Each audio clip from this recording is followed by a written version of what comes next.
ચાલો બાળકો, આજે આપણે ગુજરાતી પાઠ્યપુસ્તકની અંદર પેજ નંબર 49 ઉપર પાઠ 3 ત્યાંથી આપણે અભ્યાસ કરીશું, જેમાં અહીં આપણે પહોંચ્યા છીએ કે અ અને બ માંથી એક એક શબ્દ પસંદ કરી વાક્ય બનાવો. તમારે અ વિભાગમાં અને બ વિભાગમાંથી એક એક શબ્દ લેવાના છે અને એના ઉપરથી તમારે વાક્ય બનાવવાનું છે. તો અહીં તમને આપેલું છે સુંદર અને શાળા, આ બે શબ્દનો ઉપયોગ કરેલો છે. એના ઉપરથી એને વાક્ય બનાવ્યું કે મારી શાળામાં એક સુંદર ઔષધિ બાગ છે. હવે આપણે બીજો શબ્દ લઈએ તો કે સરળ અને દિશા, આ બે શબ્દ લઈએ. તમે કોઈ પણ શબ્દ લઈ શકો. તો સરળ અને દિશા આ બે શબ્દ તમે લ્યો, એના ઉપરથી વાક્ય બનશે કે પૂર્વ દિશાની મદદથી અન્ય દિશાઓ જાણવી સરળ છે. પછી સુંદર અને શુભ લઈએ તો દરેક દિશાએથી અમને સુંદર અને શુભ વિચાર પ્રાપ્ત થાવો. પછી સારસ અને શેઠાણી, મારા શેઠાણીને સારસ બેલડી ખૂબ ગમે. પછી સંપ અને શાળા, શાળામાં બધા વિદ્યાર્થીઓ એકબીજા સાથે સંપથી રહે. સાગર અને પ્રકાશ લઈએ તો સંધ્યાનો પ્રકાશ સાગરની શોભા વધારે છે. આવા વાક્ય તમારે અહીં લખવાના છે. એના પછી છે 3-3ના જૂથમાં કામ કરો. આપેલ વાક્ય વાંચો, ખાલી જગ્યામાં શ કે સ લખો. દરેક વાક્ય મોટેથી અને ઝડપથી 3 વાર વાંચો. શ અને સનો ઉચ્ચાર ચોકસાઈથી કરો. વ્યવસ્થિત રીતે તમારે આને શ અને આને સ બોલવાનો છે. ચોકસાઈથી તમારે એનો ઉચ્ચાર કરવાનો છે. હવે જો તમને અહીં ખાલી જગ્યા આપેલી છે, તેમાં શ અને સ આ બે શબ્દ તમારે મૂકવાના છે. તો ખાલી જગ્યા કડી, ખાલી જગ્યા રીમાં ગાડી અટવાઈ જાય તો તેમાં ખાલી જગ્યા નવાય. તો અહીં આપણે સાંકડી, સાંકડી શેરીમાં ગાડી અટવાઈ જાય તો તેમાં શી નવાય. હવે અહીં આવશે સ્વાદિષ્ટ, પછી શાક ખાતા મોંમાં રસના ફુવારા ઉઠ્યા. અમારે ગામડે અહીં આવશે દિવસ માં એકવાર શાકભાજી વાળો આવે. રાજાએ રસોઈયાઓને આદેશ આપ્યો, કાર્યની શરૂઆત કરવા માટે દરેક સમય શુભ હોય છે. હવે એના પછી છે મોટેથી અને ઝડપથી વાંચવો. આ વાક્યો તમારે વાંચવાના છે વ્યવસ્થિત ઉચ્ચાર સાથે. હવે છે સરસ મજાનું કાવ્ય આપેલું છે તમને, ભાઈ બહેન. પાછલા તે પહોરની ઉડી ગઈ નિંદ્રા, સૌરે ઊંઘે અમે જાગતા જીરે. એની નીંદર છે એ પાછલા પહોરે ઉડી જાય છે. રાત્રિનો જે પાછલો પહોર હોય ત્યારે તેની નિંદ્રા ઉડી જાય છે અને બધા ઊંઘે છે ને અમે જાગીએ છીએ. ઓશિકા પર બે ઓઢાડી ધાબળા, ચૂપચાપ ભાઈ બહેન ભાગતા જીરે. એટલે કોઈને ખબર ન પડે એટલે ઓશિકા ઉપર એને બે ધાબળા ઉડાડી દીધા, જાણે એમ કે કોઈને એમ લાગે કે આ બંને સૂતા છે. બિલ્લી પગે તો અમે ઉઘાડ્યા આંગળા, બાપુને બાતે શું જાણતા જીરે. હાથમાં તે હાથ લઈ ભાગ્યા ઉતાવળા, ખુલ્લી હવાની મોજ માણતા જીરે. ટાઢો તે હિમ જેવો વાય વાહલો વાયરો, ધોળા તે ધોળા અજવાળિયા જીરે. ખેતરને કોતરને ચાલ્યા વટાવતા, ખૂંદી વળ્યા તે આંબા વાળિયા જીરે. રાત્રિના સમયે તે નીકળી ગયા છે. ટાઢો હિમ જેવો પવન વાય છે, થોડું થોડું અજવાળું લાગે છે. પછી ક્યાં ચાલ્યા જાય છે? તો કે ખેતર કોતરને વટાવતા ચાલ્યા જાય છે, આંબાવાડિયા ખૂંદતા જાય છે. રૂપાતે રંગની રેતી વેરાયેલી, પાસે વહે છે વહેણ વાકડું જીરે. એટલે કે જે રેતી છે એ કેવી લાગે છે? રૂપા રંગની, ચાંદી જેવી રેતી લાગે છે અને એની પાસે એક વાકું વહેણ વહે છે. છોડી રહેઠાણ આવું રૂપાળું મોકળું, સાનું ગોઠે ઘર સાંકડું જીરે. ઉડે અદીઠ રોજ ઝાકળની ચૂંદડી, આજ એને ઉડી જતી ખાડવી જીરે. છેડો ઝાલીને એનો જાવું આકાશમાં, જોવું છે કોણ એનો સાળવી જીરે. ખોડો ભરી વીણી શંખલાને છીપલા, આખાય વાદળમાં વેરવા જીરે. ઊંચે તે આપથી લાવીને તારલા, ધરતીને ખોડે ખંખેરવા જીરે. સોનેરી કોરની લાવીને વાદળી, ચંદરવા ચાર કોર બાંધશું જીરે. એની કેટલી આશા છે કે ખોડો ભરી અમે શંખલા વીણશું, આખાય વાદળમાં વેરશું, ઊંચે આપથી તારલા તોડીને લાવશું, ધરતીને ખોડે એને ખંખેરશું, સોનેરી કોરને અમે વાદળી લાવશું અને ચંદરવા ચાર કોર બાંધશું જીરે. કેટલી એની આશા છે, આ માટે તેઓ ઘરેથી નીકળી ગયા છે. એની તે હેઠ અમે રહીશું બે ભાઈ બેન, કે એની અમે નીચે સોનેરી કોરની વાદળી લાવશું અને એને બાંધશું, ચારે કોર એને બાંધી દેશું અને એની નીચે અમે રહેશું, આવું અમે ઘર બનાવશું. ભાવતી રસોઈ રોજ રાંધશું જીરે. કવિતા લખેલી છે બાલ મુકુંદે. વાતચીત છે એટલે કે તમારે પ્રશ્નના જવાબ આપવાના છે. કવિતા સાંભળતી વખતે તમને શું શું દેખાતું હતું? તો ભાઈ બહેન જે મજાક મસ્તી કરે છે એ, પછી વનનું પ્રાકૃતિક સૌંદર્ય, પછી અંધારી રાતનું આકાશી સૌંદર્ય, પછી સોનેરી રંગની કોરની વાદળી કેવી હોય એ, શંખલા દેખાય છે આપણને, આવું બધું દેખાય છે. હવે આપણે આ ગીત સાથે ગાયા પછી તમને કેવું કેવું દેખાયું? તો ધરતીનું રમણીય દ્રશ્ય અને આપ, અને ઘરમાં એને પુરાઈ રહેવું ગમતું નથી. સૌથી વધુ કઈ પંક્તિ ગમી? ગાય સંભળાવું. તમને આમાંથી સૌથી વધુ શું ગમ્યું? તે તમારે ગાવાનું છે.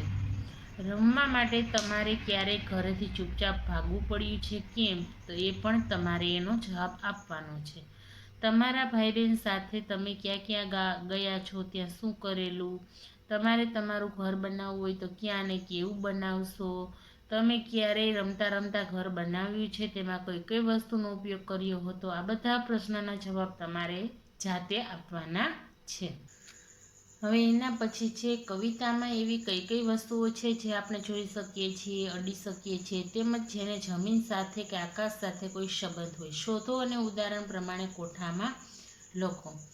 તો રેતી છે એ દેખાય, અડકી શકાય, પછી ક્યાં હોય તો કે જમીનમાં, આકાશમાં ન હોય ત્યાં ડેશ આવશે. એવી રીતે તારા છે તે દેખાય, અડકી શકાય તો કે ના, ત્યાં ડેશ આવશે. જમીનમાં હોય ના, આકાશમાં હોય છે. ઓશિકા તો દેખાય, અડકી શકાય, જમીન અને આકાશમાં ન હોય. ધાબળા તો ધાબળા દેખાય, અડકી શકાય, જમીન આકાશમાં ન હોય. પછી ખેતર દેખાય, અડકી શકાય, જમીન છે એમાં ખેતર હોય, આકાશમાં ન હોય.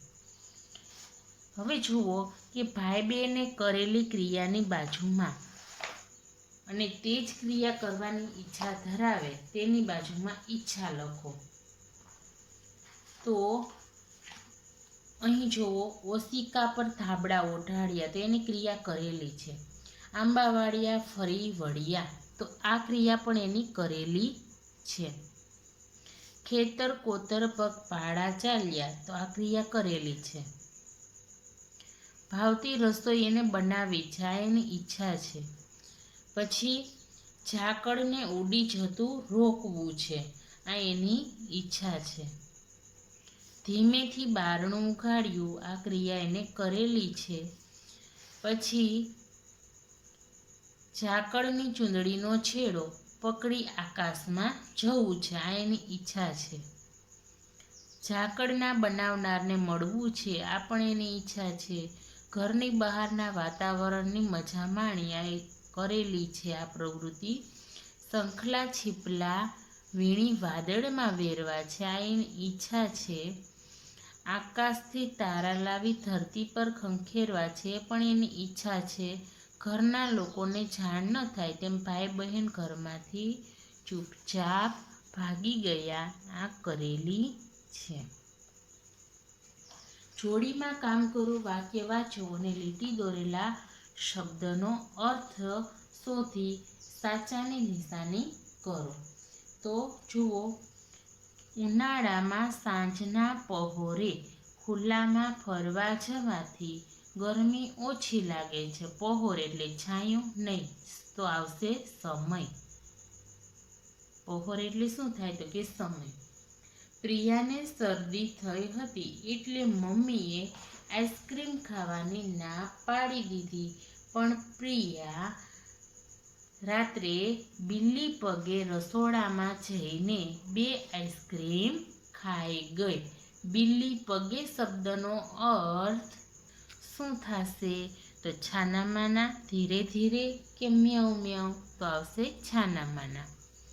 નદીનું વહેણ એટલું ઝડપી હતું કે હોડીને કિનારે લાવી મુશ્કેલ થઈ પડી. વહેણ એટલે જોરદાર. પ્રવાહ કે દિશા? તો સાચો એનો અર્થ થશે પ્રવાહ. મમ્મીની સાડી વચ્ચેથી સારી છે, પરંતુ કોર ઘસાઈ ગઈ છે. કોરનો સમાનાર્થી શબ્દ વચ્ચે, ધાર, છેડે છેડે કે ચારે બાજુ? તો આવશે ધાર. વાક્યો વાંચો, સાચું કે ખોટું કરો. ખોટું હોય તો સુધારીને બોલો. ભાઈ બહેન ધાબળો ઓઢીને ઘરમાંથી ભાગ્યા, તો અહીં આવશે ખોટું. ધાબળા ઓશિકા ઉપર ઓઢાડીને ભાગ્યા હતા. કોઈ ઉઠી ન જાય તે માટે ભાઈ બહેને કાળજી લીધી, તો આવશે સાચું. પછી ઘરની બહારનું આકાશ અંધકારથી ભરેલું હતું, ખોટું. ચંદ્રનું અજવાળું હતું. પછી ખુલ્લી જગ્યામાં વાતાવરણમાં ભાઈ બહેને નિરાંત અનુભવી, તો આવશે ખોટું. એને મજા આવતી હતી, એને ખુલ્લી હવાની મોજ માણી. પછી છે ઠંડા પવનથી ભાઈ બહેન થીજી ગયા, તો આવશે ખોટું. ઠંડા પવનમાં એક ખેતર અને કોતર વટાવીને ચાલ્યા. ખુલ્લી જગ્યામાં પહોંચ્યા, તેથી ભાઈ બહેને પોતાનું ઘર ગમતું નથી, તો આવશે સાચું. ખેતર વટાવતા ભાઈ બહેન ડરી ગયા નહીં, આવશે ખોટું. ખેતર અને કોતર એને ખૂંદી વળ્યા. ઝાકળને પકડી રાખવાની ભાઈ બહેનને ઈચ્છા છે, તો આવશે સાચું. ભાઈ બહેન ઝાકળના બનાવનાર વિશે જાણવું છે, તો આવશે સાચું. તારા અને શંખલાની જગ્યા બદલી નાખવી છે, તો આવશે સાચું. વાક્યો વાંચો અને સાચું ક્લુ છે કે કલ્પના છે તે લખો. ખૂબ ઠંડો પવન વાય છે, તો આ સાચું ક્લુ છે. પવન વાતો હોય. ઊંચા આકાશમાંથી તારા નીચે લાવવા છે, આ એની કલ્પના છે, એટલે કે એની ઈચ્છા છે. અજવાળી રાતે ખેતર ફરવા છે, તો આ એ પણ એની કલ્પના છે. ખુલ્લી હવામાં ફરવાનો આનંદ ખોળે છે, એટલે કે આવે છે, તો સાચું ક્લુ. પથરાયેલું ઝાકળ ચૂંદડી જેવું લાગે છે, સાચું ક્લુ. ભાઈ બહેન ભાગ્યા તે મા બાપુને ખબર નથી, સાચું ક્લુ. સોનેરી કોરવાળી વાદળી લાવવી છે, તો કલ્પના છે આ એની. હવે આગળ જોઈએ તો કાવ્યમાંથી બોલવામાં સરખા લાગતા શબ્દો શોધીને લખો. તો આગડા, તો ધાબળા. પછી જાણતા, તો માણતા. વાંકડું, તો સાંકડું. ખાળવી તો સાળવી, પછી અજવાળિયા તો આંબાવાળિયા, અને બાંધશું તો રાંધશું. આવા શબ્દ કાવ્યમાં આપેલા છે. એના પછી છે જોડીમાં કામ કરો. કવિતાના આધારે લખો. દરેક આવતા શબ્દનો ઉપયોગ કરી વાક્ય બનાવીને બોલો. જોડીમાં તમારે કામ કરવાનું છે. કવિતાના આધારે લખવાનું છે. જો શું તો કે હવા, કેવી તો કે ખુલ્લી. હવે આપણે લખીએ વાયરો, કેવો તો વહાલો. અહીં આવશે દેશ અને દેશ. પછી ત્રીજું, બીજામાં અહીં આપેલું છે ટાઢો, એનું ને એનું છે. ત્રીજું આપણે લખીએ અહીં થોડું છે, તો કે શું થોડું હતું તો કે અજવાળું. પછી ચાંદી જેવી છે તો શું તો કે રેતી. પછી સાંકડું આપેલું છે તો સાંકડું એને ઘર લાગતું હતું અને હવે રહેઠાણ એને મોકળું લાગશે. એના પછી સોનેરી કોરવાળી, તો કોણ સોનેરી કોરવાળી? શું તો કે વાદળી. ભાવતી તો રસોઈ. બીજા બધામાં ડેશ. 2-3 વાક્યમાં પ્રશ્નના ઉત્તર લખો. આ પ્રશ્ન આપણે સ્વાધ્યાય પોથીમાં હું તમને કરાવીશ. હવે એના પછી છે ભાઈ બહેને જે કર્યું, જોયું, અનુભવ્યું તે લખો. ઠંડો પવન વાયો, ઓશિકા પર ધાબળા ઓઢાડ્યા, પછી ચૂપચાપ ઘરમાંથી ભાગ્યા,